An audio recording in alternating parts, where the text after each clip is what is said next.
Assalamualaikum warahmatullahi wabarakatuh. Selamat pagi murid-murid Bapak yang Bapak cintai dan sayangi. Alhamdulillah kita berjumpa kembali di pagi yang cerah ini. Marilah kita berdoa kepada Allah. Mudah-mudahan Allah selalu memberikan keselamatan kepada kita. Mudah-mudahan Allah selalu memberikan kesehatan. Semoga yang sakit Allah cepat angkat penyakitnya. Semoga yang sehat semakin sehat. Mudah-mudahan juga Allah selalu memberikan pertolongan dalam urusan kita, memudahkan urusan kita.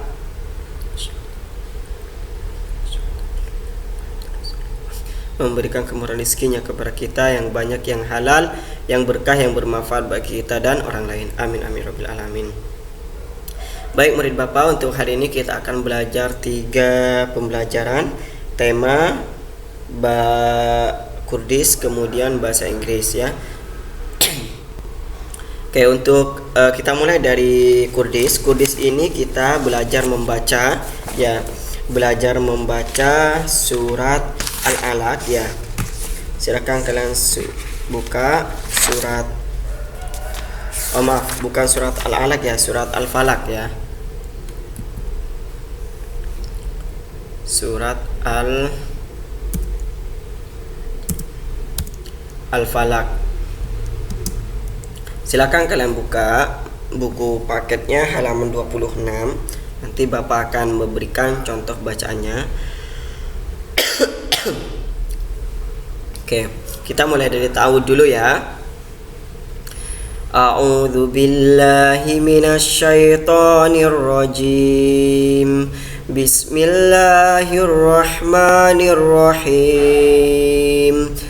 Qul a'udzu birabbil falaq min syarri ma khalaq wa min syarri ghasiqin idza waqab wa min syarri naffatsati fil 'uqad wa min syarri hasidin idza hasad. Maaf, ini salah ya. Tadi bacanya Bapak salah. Kita ulang lagi ya. Bismillahirrahmanirrahim. Qul a'udzu birabbil falaq min syarri ma khalaq wa min syarri ghasiqin idza waqab wa min syarri naffatsati fil 'uqad wa min syarri hasidin idza hasad. Nah, silahkan kalian baca ya sampai kalian betul-betul fasih dalam bacaannya ya. Kalau bisa dihafal ya, karena menghafal Al-Quran itu akan mendapatkan pahala kan, tetapi kalian tetap ingat kalau sudah hafal ya. Oke, sekarang materinya hanya kita belajar membaca ya surat Al-Falaq yang betul dan fasih ya. Oke, berikutnya kita akan masuk di pembelajaran bahasa Indonesia. Di bahasa Indonesia ini silakan kalian buka buku tematiknya halaman 2. Di situ kalau kemarin kita sudah belajar benda berdasarkan ukurannya, sekarang kita belajar benda berdasarkan dari asal mulanya ya. Yang pertama ya, kita belajar benda yang terbuat dari kayu ya. Banyak benda-benda di sekitar kita yang terbuat dari kayu. Contohnya meja, kursi, pintu, ya lemari, ada rumah dari kayu juga gitu ya, dan lain sebagainya. Kemudian berikutnya kita akan belajar tentang benda yang terbuat dari kertas. Segala sesuatu yang terbuat dari kertas yang kalian lihat kertas ya. Kemudian ciri kertas itu mudah basah, terurai gitu ya. Jadi segala sesuatu yang mudah basah kemudian terurai berarti itu terbuat dari kertas. Contohnya kalian ambil koran ya, kemudian kalian basahin berarti kertas koran itu terbuat dari kertas. Kemudian di situ ada tisu juga, tisu itu terbuat dari kertas. Kemudian ada ada kertas kado gitu ya, ada tas yang terbuat dari kertas juga ya. Kalau kita belanja di swalayan atau di mall-mall ya, mereka akan menyediakan tas yang terbuat dari kertas ya, karena mudah terurai ya. Oke, berikutnya di sini ada benda yang terbuat dari plastik ya. Plastik berarti lembek Pak. Nah, enggak ya, karena plastik itu nanti dibentuk ya berdasarkan sesuai dengan bahan-bahannya, bahan-bahan yang lainnya gitu ya. Nah, di sini ada botol air mineral ya. Kemudian ada juga botol kecap. Kemudian ada keranjang baju. Keranjang itu juga terbuat dari plastik ya. Apalagi kemudian ada kan lemari yang terbuat dari plastik gitu ya. Oke, berikutnya benda yang terbuat dari kaca ya. Benda yang terbuat dari kaca itu mudah pecah ataupun berbayang. Segala benda yang berbayang dan mudah pecah itu terbuat dari kaca. Contohnya gelas ya. Gelas itu punya pantulan ya, punya bayangan ya. Kalau kita berada di depan gelas atau berada di depan apa ya, anggaplah gelas ya, nanti wajah kita itu timbul ya di gelas tersebut gitu ya. Itu namanya terbuat dari kaca. Ada botol yang terbuat dari kaca, botol kecap pun ada gitu ya. Berikutnya yang terbuat dari logam. Tahu uang logam yang gope ya, yang gopean yang putih ya, itu terbuat dari logam. Kalau yang kuning itu bukan. Kemudian berikutnya itu ada wajan ya, ada wajan. Kemudian ada ceret ya atau teko gitu ya, terbuat dari logam. Logam itu penghantar panas ya. Jadi wajan itu terbuat dari logam karena menghantarkan panas ya. Oke, berikutnya ada benda yang terbuat dari karet ya. Terakhir terbuat dari karet ya. Ada sandal ya. Sandal itu ada yang terbuat dari karet. Kemudian ada sepatu terbuat dari karet. Penghapus karet. Kemudian bola itu ada yang dari plastik. Kalau bola voli dan bola basket itu biasa terbuat dari. Nah, itu saja untuk materi bahasa Indonesia. Untuk sifatnya kita akan belajar di pertemuan berikutnya. Nah, terakhir materi terakhir kita akan belajar alat musik yang tidak mempunyai nada ya. Alat musik yang tidak mempunyai nada itu disebut dengan alat musik ritmik ya, atau ritmik ya. Tidak mempunyai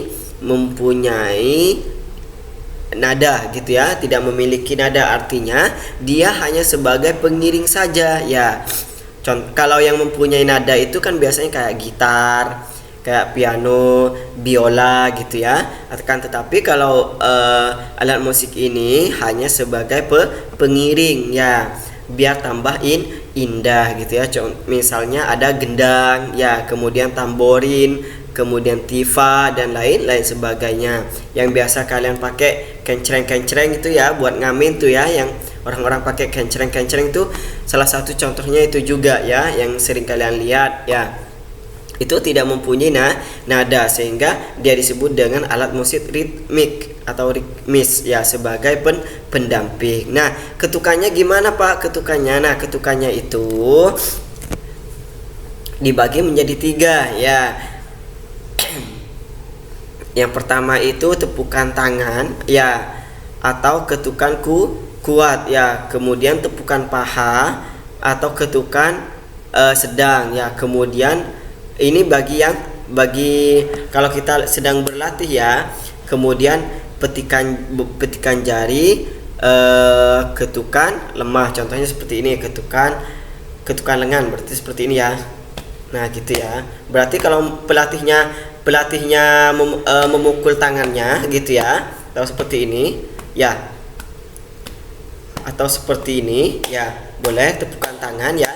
Tepukan tangan artinya kuat gitu ya. Nah, kemudian kalau pelatihnya pindah ke paha gitu ya, berarti ketukannya itu sedang gitu ya. Kemudian kalau jari berarti lemah gitu. Itu tergantung dari pelatihnya. Nah, ada tambahan lagi. Di sini ada beberapa cara lagi yang kita pakai ya. Kalau yang tadi tidak usah kalian tulis ya, karena ini sudah ada. Yang ini belum ada, hanya aja di soal gitu ya. Tandanya pelatihnya itu menunjukkan 5 jari, berarti ketukan pada gendang itu harus kuat. Kemudian kalau diubah sama pelatihnya menjadi 2 jari, maka dia akan berubah menjadi sedang gitu ya, tidak terlalu kuat. Kemudian kalau diubah menjadi satu jari, maka ketukannya menjadi lemah gitu ya. Itu untuk ketukan lagu ya. Oke, itu saja untuk materi Kurdis dan tematik. Sekarang kita pindah ke bahasa Inggris. Bahasa Inggris ini tugas terakhir ya, sebelum kalian masuk ke materi berikutnya. Please open page 18 until 19. Yes, di halaman 18 sampai 19 itu silakan kalian kerjakan ya. Yang kalian harus tahu itu, perhatikan, maaf ya, Bapak salah buka. Nah, di halaman 16 ya. 16 dan 7 sampai 17 ya. Di situ ada yang poin A atau Romawi 1, nomor 1 sampai 10 yang pilihan ganda. Ya, di situ yang harus kalian ketahui itu adalah gambarnya. Kemudian kata gantinya, pronounnya, contohnya he, you, she gitu ya. Her, itu my, itu yang kalian harus tahu ya. Contohnya yang pertama itu nomor 1 itu coba kita kerjakan ya. Nomor 1 itu he is Mr. Aryan, he is my. Nah, he itu berarti dia laki-laki, berarti kalau Aun itu salah ya. Kemudian kalau grandfather itu salah karena ketuaan gitu ya. Itu siapa gitu ya. Nah, kosakatanya sudah ada di atasnya, sudah pernah Bapak jelaskan ya. Ada Aun, ada brother, ada dancer, ada doctor gitu ya.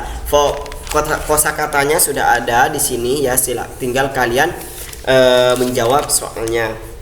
Oke, terima kasih atas perhatiannya. Bapak ucapkan wassalamualaikum warahmatullahi wabarakatuh.